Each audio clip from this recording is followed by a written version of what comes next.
عورت تھی طواف کر رہی تھی اور طواف کے دوران کہتی تھی اللہ میں اس حال میں بھی آپ سے راضی، اے اللہ میں اس حال میں بھی آپ سے راضی۔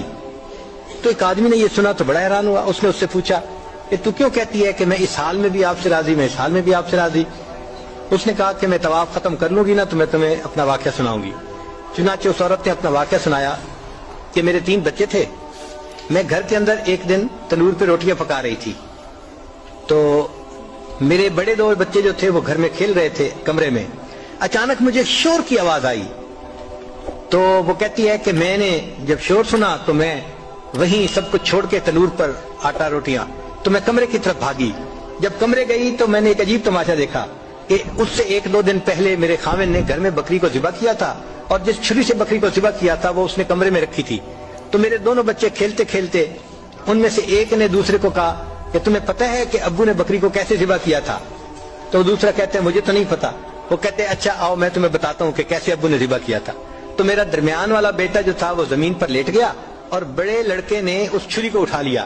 اب وہ چھوٹا بچہ تھا اور اس کو پتہ نہیں تھا کہ چھری کتنی تیز ہے، چنانچہ اس نے اس کے گلے پہ جو چھری چلائی تو گلا تو فوراً کٹ گیا اور خون کا فوارہ چھوٹنے لگا۔ اب جب خون نکلا تو شور ہوا اور میں بھاگی ہوئی آئی تو میں نے دیکھا کہ میرا بچہ خون میں لت پت پڑا تھا اور اس کی جان نکل چکی تھی۔ اب میں نے سوچا کہ میرا بڑا بیٹا کہاں ہے جس نے یہ حرکت کی تھی؟ وہ ڈر کے بھاگ گیا تھا اور کہیں چھپ گیا تھا۔ کہنے لگی میں نے اسے دوسرے کمروں میں دیکھا تو کہیں نظر نہیں آیا۔ جب صحن میں آئی تو وہاں میں نے تنور کے لیے کچھ لکڑیاں رکھی ہوئی تھیں، ان لکڑیوں کے پیچھے وہ جا کے چھپا تھا۔ کہنے لگی میں نے پیچھے سے اس کو جا کے جب دیکھا تو اس نے مجھے کوئی جواب نہیں دیا۔ جب میں قریب گئی تو مجھے پتا چلا کہ اس جگہ کے اوپر ایک سانپ بیٹھا ہوا تھا۔ یہ بچہ چھپنے کے لیے جب لکڑیوں کے پیچھے گیا سانپ نے اس کو ڈسا اور یہ بھی وہاں مرا پڑا تھا۔ کہتے میں اس کی لاش اٹھا کے لائی، ایک بچے کو ایک چارپائی پہ لٹایا اور دوسرے بچے کو دوسرے چارپائی پہ لٹایا۔